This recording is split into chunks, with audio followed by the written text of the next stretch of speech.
right. So we're here at the first episode, the pilot episode of Funk Factory. I'm Jay Ortega. I'm a musician, songwriter, part-time DJ, part-time asshole, part-time a lot of things, man. And I'm here with my buddy Lawrence. You want to introduce yourself, buddy? Yep, so I'm here with Jay. My name is Lawrence Carlos, from the UK. Been in the Philippines for almost 8 years now. A DJ in my alter ego life, but it's kind of, a big passion of mine. And yeah, we're here because we share a passion for music. Right. We've been connecting over the past year. We essentially got together at Mid-Century Manila. Thanks a bunch. Shout out to Ken and Isa Mishuku. We met there and we started talking. I've heard Lawrence DJ there. Lawrence has heard me perform there, and we had fun, man. And we connected because of music, the love for music, and the passion for music, really. And we've been talking about doing something like this for quite some time now, and we finally found the time to fucking do it. Exactly. So this is the first time we're doing this, and we really don't want this to be scripted. No, nothing like that. Nothing so serious that people that are gonna be tuning in. Hopefully, we'll get to jive, get to groove, get to vibe with us. Is really what this is all about. It's just really us talking about our passion for music. Yeah, and we found we were hanging in Mid-Century Manila, and we connected organically through music. So I know Jay's quite talented and Thanks, very, man. very talented and You're too kind. experienced singer-songwriter, and I've seen him perform. And there was some sort of connection that we thought that we could share with more people, not just us in that room or in that space. And I felt like also when I was DJing that there wasn't a time to kind of explain the music I was playing. No, I go up to you, talk to you, but I didn't really want to bother you because you were doing something. Mm-hmm. But then you'd play something that would catch my attention, and I'm like, what the fuck is that, dude? Mm-hmm. And I really have a lot of how do I put this? I have a lot of I'm a fanboy of Lawrence, right? He has extremely good taste in music, and listening to him DJ really got me, man. And so that's essentially why we're here. I'm humbled to hear that because I know far more talented DJs than myself, and selectors as well, and collectors. I by no means. Here's my thing.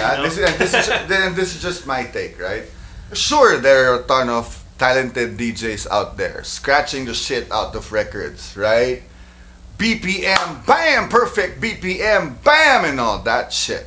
I'm not really into that. I'm into the taste. I'm into what you're playing and the type of music you're playing. And you're crossing genres, which I love. Because musically, when I write songs, I cross genres too. I used to be a rocker turned soul singer.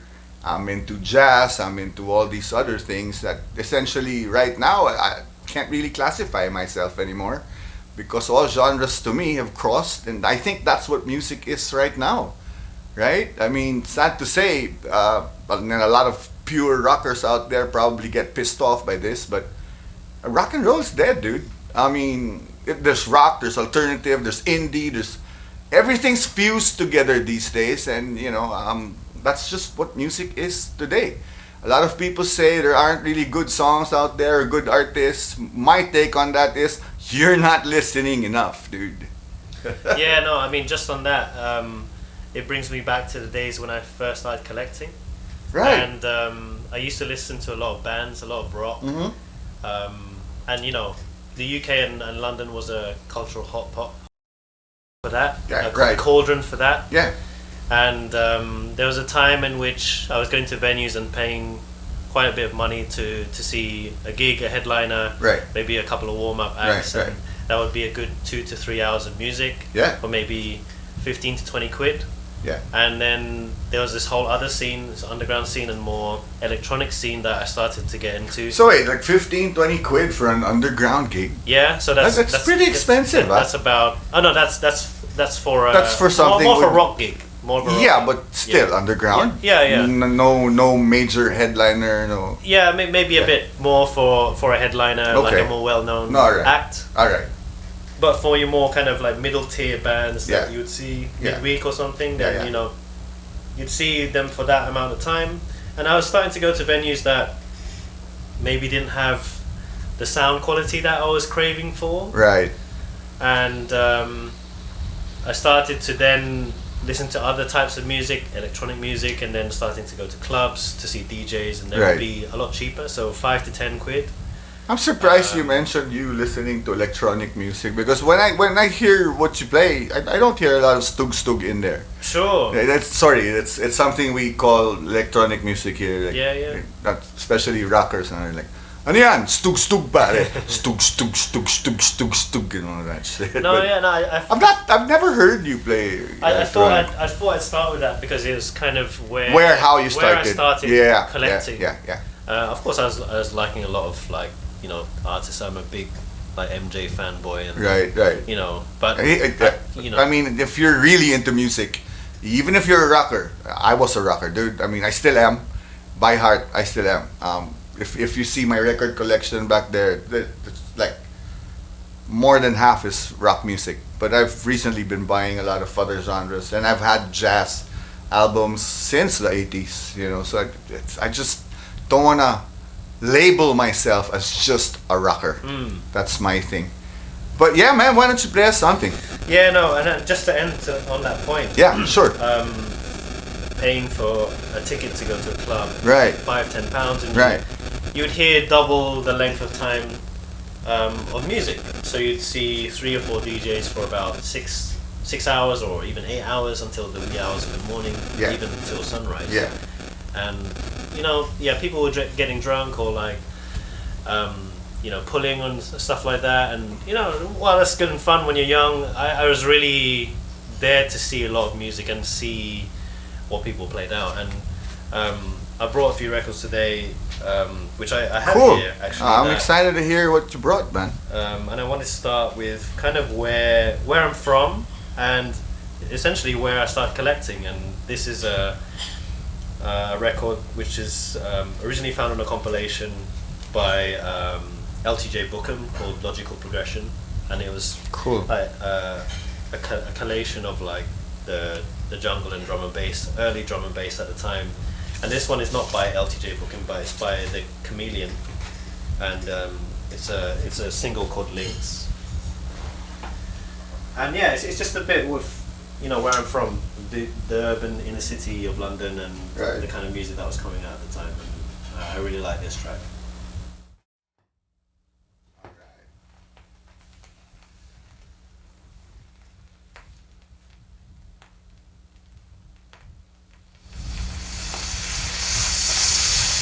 That's a big ass rain stick right there, man. It's got a sample from an excerpt from a Hollywood movie. I forget the actor. I know I can see his face, but I said it before and I'll say it again. Life moves pretty fast. You don't stop and look around once in a while. Cheers, brother. Cheers, man.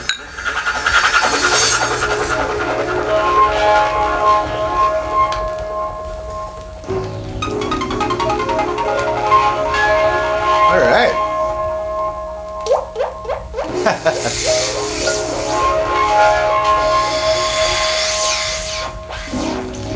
Is this from a movie soundtrack?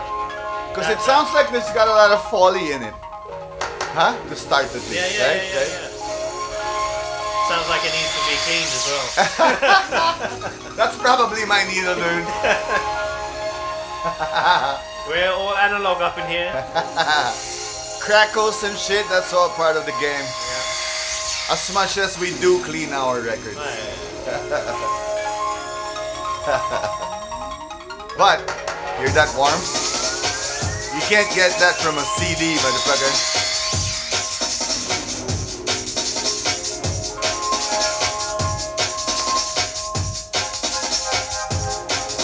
Yeah, so so I've never shown you this kind of music, no. Not really, no. Yeah, I love it, man. Yeah. I have a ton of this stuff. So hopefully, if I can bring back more. I'm trying to decipher whether the drum kit is electronic or if it's a real drum kit played here. Sometimes it's hard to tell. There are really good drummers that can whip this up and record this kind of shit. At the time, though, they would sample, no? Yeah. Sample drum breaks. Yeah, but if it's a sample, then it's still organic. Still it's just put together, edited together. Right. Yeah. And they use pads to right. So on the smoother, more, we call it more liquid side. Right. Rather than the jump up and party. Yeah. But you have that range. This is the kind of more mellow side of it. So yeah, that's a bit of where I started from. And aside from jungle, you had UK garage. So this is called jungle. Jungle. I guess partly because it's beat driven. Yeah. Born out of the ethnic communities in London. That's the thing about London, no? Ethnicity there is pretty wide. Yeah? You have a lot of people from different walks of life and different cultures mixed all together, no? Like a mixing, like what you said earlier, like a cauldron of culture. Yeah, I grew up, and in my class there were like 2 or 3 white guys. Right. Like I was next to Nigerians, Ghanaians, Indians, Bangladeshis, Chinese, Filipinos, of course. I've never been to London, but I can compare it. Because I've been to New York quite a few times, and I can compare it a lot to New York. With regards to food, ethnicity, you don't know who you're gonna be beside with at any given point of the day. You have your Puerto Ricans, you've got your Italians, you've got your Irish, you got your, It's the same. Yeah. That's what I grew up with. No?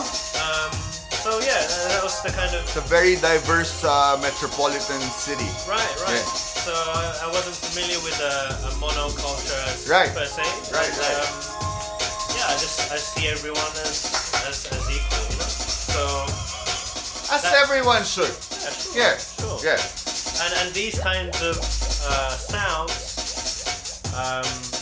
were formed around communities where they didn't have a place to kind of enjoy and get together, right? Because the status quo wasn't providing those kinds of spaces, right? So they would start their own grassroots movements, and it's where these kinds of this is how underground scenes begin. Exactly. Yeah. So there are lots of genres that spawn from inner city London communities, and jungle being one of them. Eventually evolved into drum and bass. UK garage was another side of it. That's garage for you Pinoys out there, like myself. We call it UK garage. We say aluminum, they say aluminium. So yeah, just a bit to share with you, Jay, of where I'm from. Yeah, man.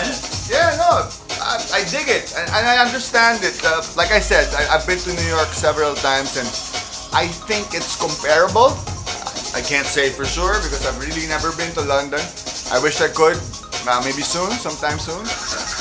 I'd love to visit. I have a few friends who live there. Mitch Dulce lives there. Next of mine lives there. Well, she's half British. But yeah, man. I think London's an awesome place to get to visit. Hopefully one day. Yeah? And I haven't been to New York yet. Oh, you haven't? Unbelievable. Dude. So, maybe we can film there, do a podcast there, talk about the city we're visiting or whatever. Sure. But you guys have to tune in. You guys are gonna have to subscribe. We're gonna put. All you gotta do is ring that goddamn bell, subscribe. This is gonna be on YouTube. Hopefully, maybe Spotify. We'll see. But we'll start with our own YouTube channel. This is where you're gonna be able to see this for the first time. Yeah. So this is just the beginning, and it's always tricky to find a hard place to start, right? And, man. Yeah, I just thought, okay, I'll just go back to where I started Dude, connecting. we've been wanting to do this for quite some time. I'm just happy we're finally doing No, it. finally. I mean, it's been too long. At some point, I thought, is this gonna happen? Diba? Is this an idea that's gonna, Or was this fall just by the wayside was again? this just a drunken thought that one night, But no, we've been mentioning this. We've been talking about doing this for a while. Several times let's do this already. Let's do this already. And finally, we're here. We're in the time and the space. Yeah, We man. can relax. We just came with a couple of GNTs, Yeah, cheers. and it's how we Shout out to liquor brands out there. We're open for sponsorship. even at this stage. Dude, we can drink bourbon, we can drink scotch, we can drink gin and tonic. Whatever you got, as long as it's good, we'll take it. Any food sponsors out there? This is going to be a long one, so we can eat. Yeah, man, and hey, I won't show the brand, but hey, man, we can if you pay it, if you pay for it. Yeah, maybe you want to put something on a bit about you as well. Yeah. Just Sure, a bit of man. An intro as well. Sure, man. Huh? What would you pick? I don't know. Earlier I was thinking of playing you an album from The Meters, because The Meters really got me into soul, funk, all these, predominantly black type music. But The Meters aren't very well known. Most people think it's all about George Clinton, funkadelic and all that. Maggot brain and shit, but dude, the Meters were already doing this shit back in '65, if I'm not mistaken. And a lot of their members eventually ended up backing Robert Palmer. Yes, Robert Palmer, the same guy that did Addicted to Love, man. His first several albums were actually done in the late '70s. This was before the Meters disbanded for a while. They lost their drummer, and eventually they all got back together. But when the drummer passed away, the bassist George Porter Jr. and the lead singer and guitarist eventually got back together. They backed up Paul McCartney at one gig. Mick Jagger of the Stones was there watching, and these guys are amazing, man. But maybe to introduce myself at least, maybe I'll play something of mine. Why not? I hope you guys don't think I'm an arrogant prick, but hey, man, we're talking vinyl. Not a lot of Filipino artists have their own vinyl records, so. If anything, Jay Ortega should be heard more. I think he's criminally underrated. And I know this is not an episode or a series where we're just brown nosing each other. We're really connecting as friends, and we love music, and beyond all of the whole mechanism of trying to expose ourselves so that we can perform more. And Jay. So I'm gonna be playing my last album I did on vinyl. I had another album with another band I had previously, but essentially this was produced and put together by myself and Louis Talan. This was even before the band Holmes was put together. And if you see this Telefunken radio, I actually did the album cover myself. That radio's right there. Yeah, so I took this photo. My daughter Paulina Ortega helped me come up with this. This was actually pressed and mastered in Nashville, Tennessee. Mastered at Sage Audio and pressed at United Record Pressing. So I'm not sure which track I'd like to play for you guys, but Lovely pink vinyl there. yeah, same color as my little studio here. I think maybe not. Sige, I'll play the first single then. I think that's the easier. And yes, we do this. We do this so that there's less crackle. You know, you still hear some crackle once in a blue moon, but yeah, that's just part of it, you know, listening to analog. All right. This is Princess Ibanez.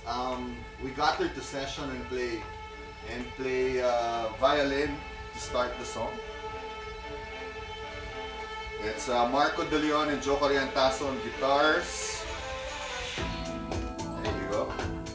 That's Benjo Robles on drums. That's Louis Talan on bass. And Cookie Chua of Color It Red doing the backing vocals actually. And myself singing. Cruising down the road, anywhere we go, babe, we got it going on. Lighting up a spiff, be there in a jiff, hey, doing it in slow-mo. If you get my drift, feeling super sick, I'm like a dynamo.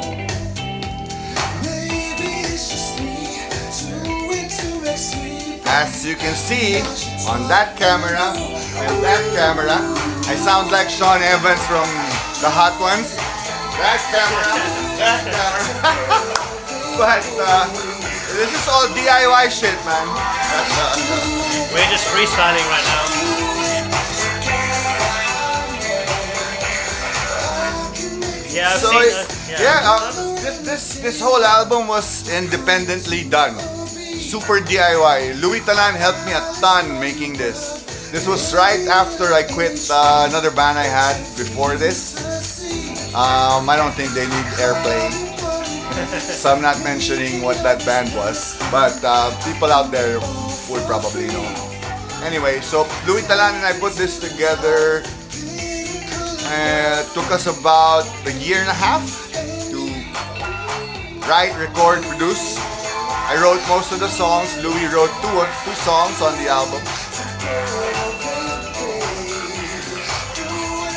And I remember you telling me before that this is just a limited run. Yes, we only pressed 500 copies. I probably have about 150 left in stock. Most of it has sold. Yeah, fortunate to get a copy of this. Yeah, I've heard you perform this a few times already, so I've had the benefit of seeing Jay under his band Los Locos. And a whole cast of super talented musicians. Thanks, man. So, you know, even as just a listener of music and a collector, to see and witness up close Jay and his band, and hopefully one day we'll get to speak to the other guys and the members and invite them on this little chat here. It's been interesting to see up close and personal the workings of a band that's as good as Jay's band. So, Thanks, man. No, honestly, like You're being too kind. I wouldn't have been friends with Jay this long if he didn't have any good music. So that just goes to show how how experienced and how talented these guys are. So yeah, props. Cheers, man. I'm being honest, Thank you. Of course, So am I when I like- compliment you, man. No, we are not pulling each other's eggs here. We're just having fun. Yeah, I'm happy to be in a space where we can chat as freely as this, and it's not often that we get to talk about music as much as Right. we listen to it or see others play it, Right. to give some context to music. And I'm hoping that by starting this, we can share some music that maybe deserves a bit more light. Right, Or, maybe something you guys haven't heard or haven't heard in a while at least, Yeah, it's so easy now to just get sucked in and follow what algorithms are telling you. Right. Either Spotify. Yeah, Spotify tells you what you like. And they make a playlist based on what you've been listening to. Right. Yeah. I mean, for myself as a collector myself, and pre-Spotify days, obviously.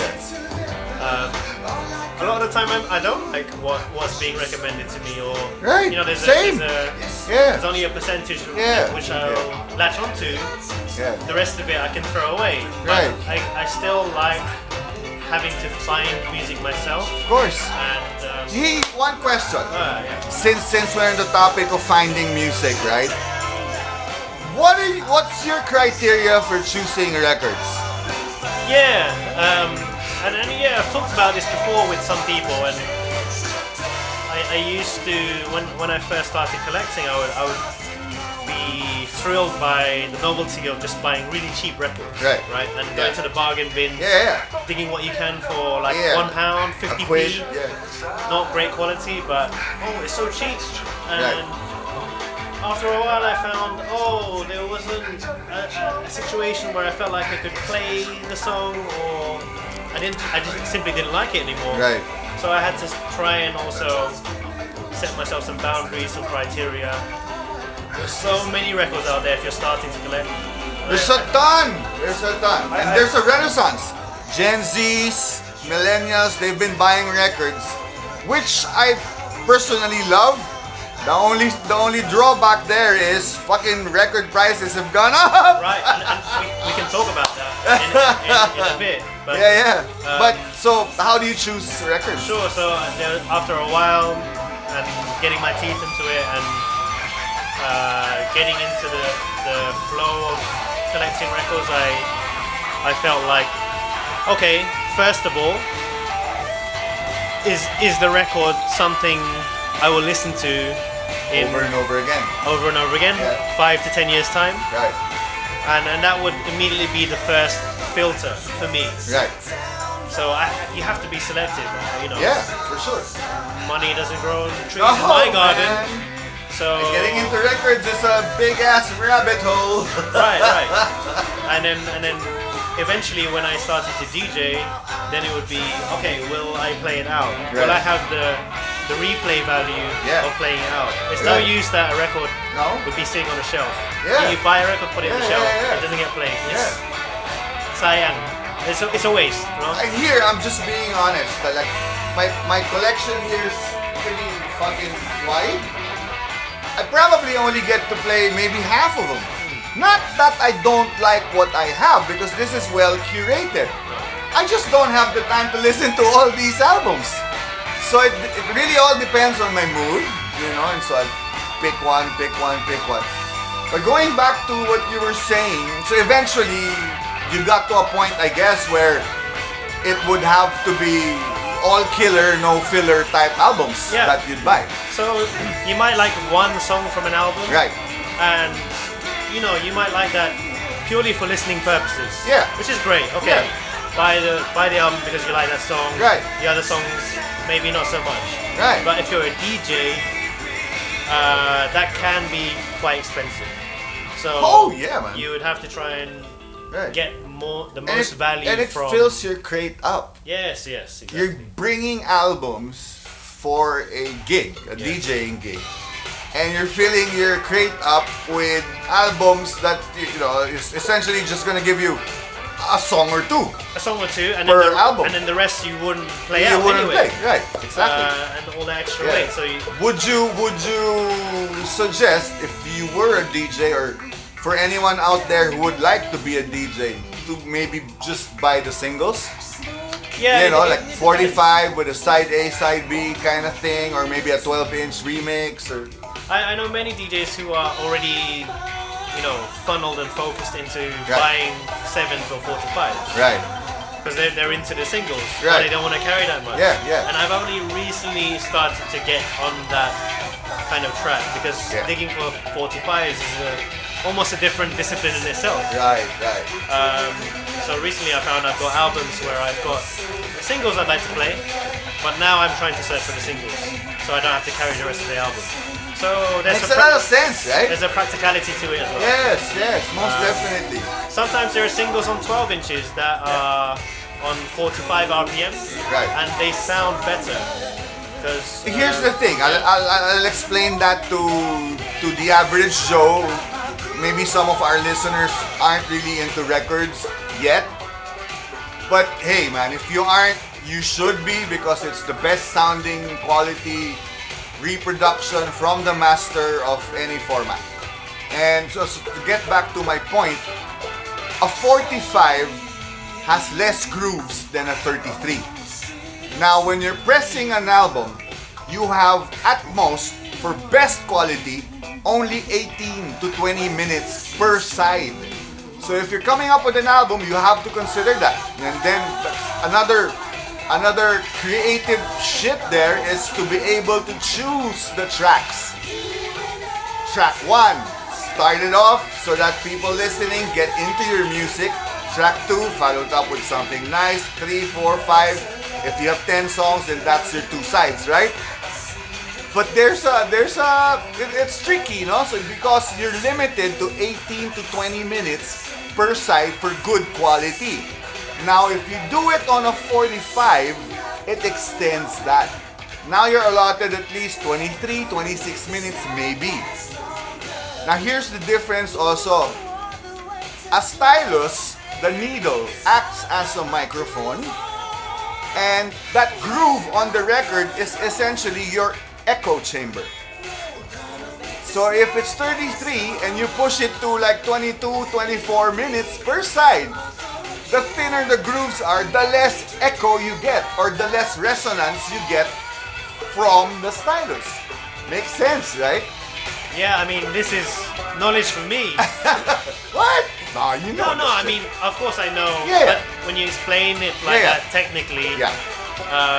it also sheds light on how people composed albums before, which is Yes. less You of a have thing to these days. meticulously think of everything. Right. What goes on side A, what goes on side B, what song to start the album with, and then consider the time frame.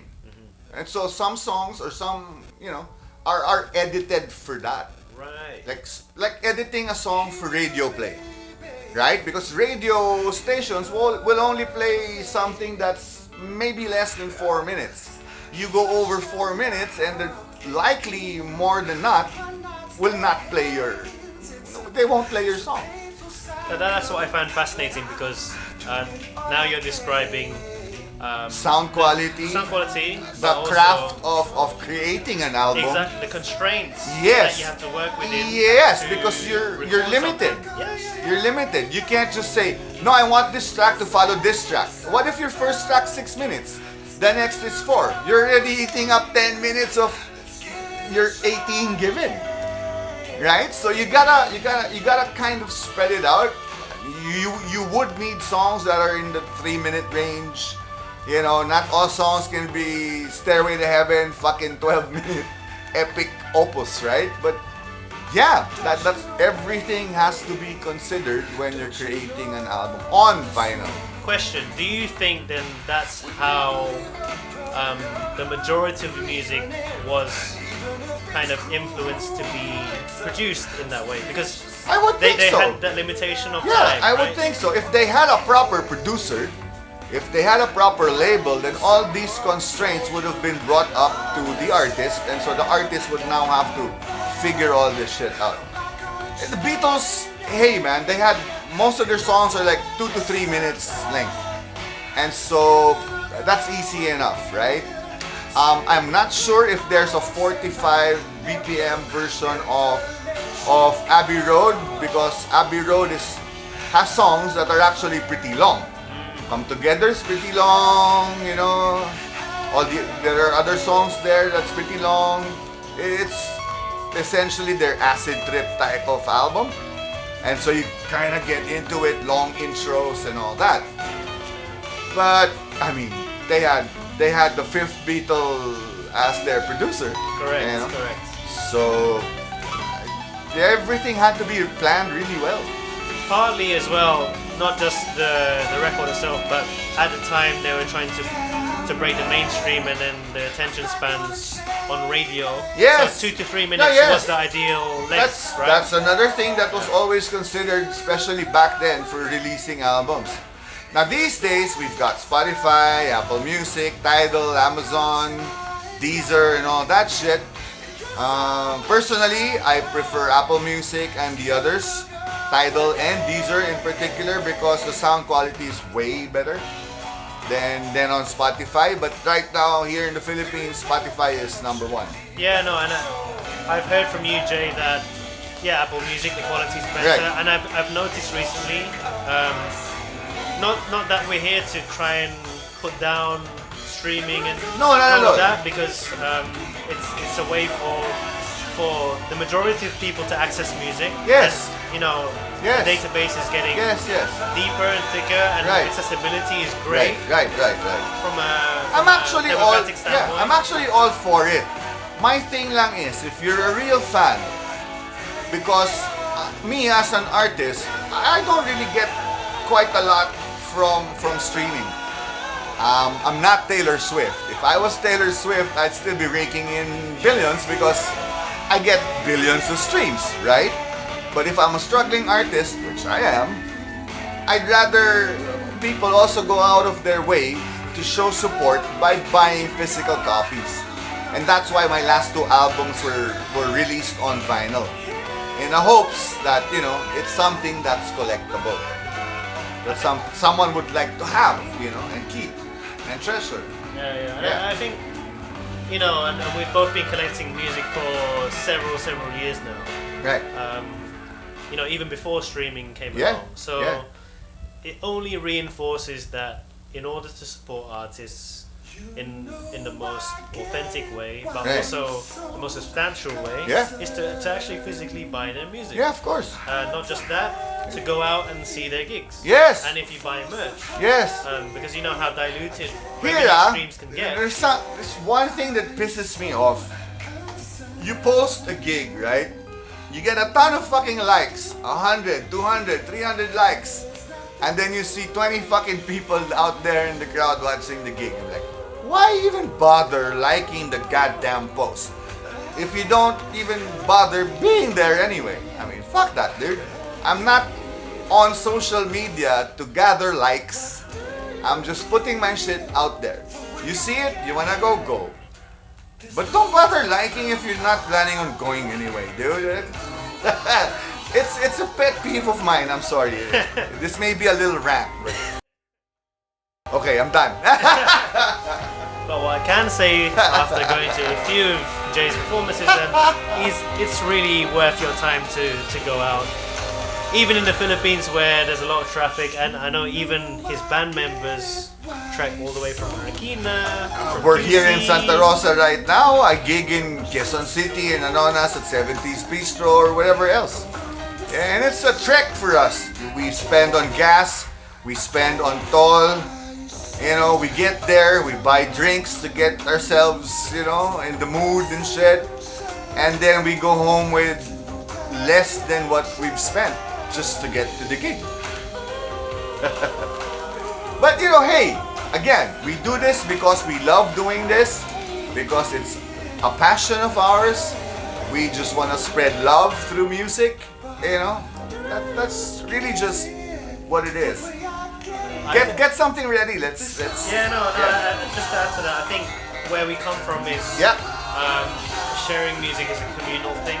It is, and online is a great connector of social media. All of that is great to connect people, but nothing beats the in-person experience, the spatial, acoustic quality of music, not just on your headphones or not just through your laptop speakers, which I think is awful, by the way.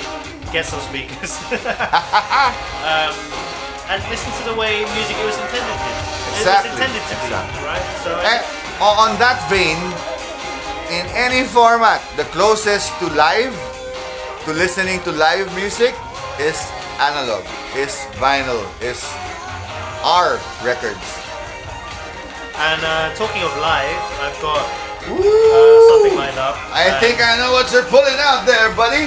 Last September I was in London and just to visit family, and of course, you know, me living here in the Philippines, I took the music scene in London for granted.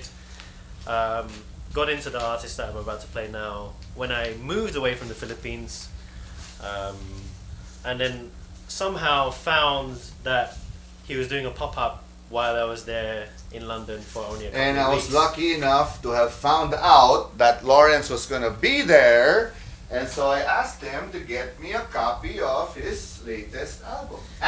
So his latest album, and this is Yusuf Days we're talking about, so he's the... Yes, amazing drummer who probably got known because he played on some of Tom Mish's albums. But to be honest, I prefer listening to Yusuf's albums more than Tom Mish.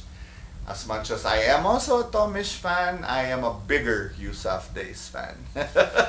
Yeah, and I found out he had a pop-up there couple of nights, and he did have a major gig at the Royal Albert Hall. Yeah. And I would be returning to the Philippines before that Before. day. But So- dude, to be in the pop-up, dude, that's like listening to a quality artist, like you said, Sure. played at the fucking Royal Albert Hall. Sure.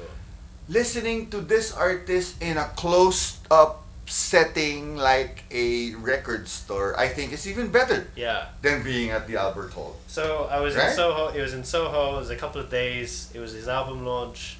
I went down. It was an empty unit which they've done up for this weekend Right. of events. So they had Yeah. a yoga class. They had a talk. They had his dad was there, and if you know a bit more about Yusuf Days and his dad, they're really into wellness and Yes, the dad's a yogi, isn't he? yeah, exactly. Yeah. So it was a very wholesome, holistic event, not just Right. about Nice. music, but it helped. Nice. It helped paint the picture of where they Of come from, and where he's coming from where he's with his coming music. from, where with his Because music. it's very relaxed, Exactly. it's chill, it's yeah.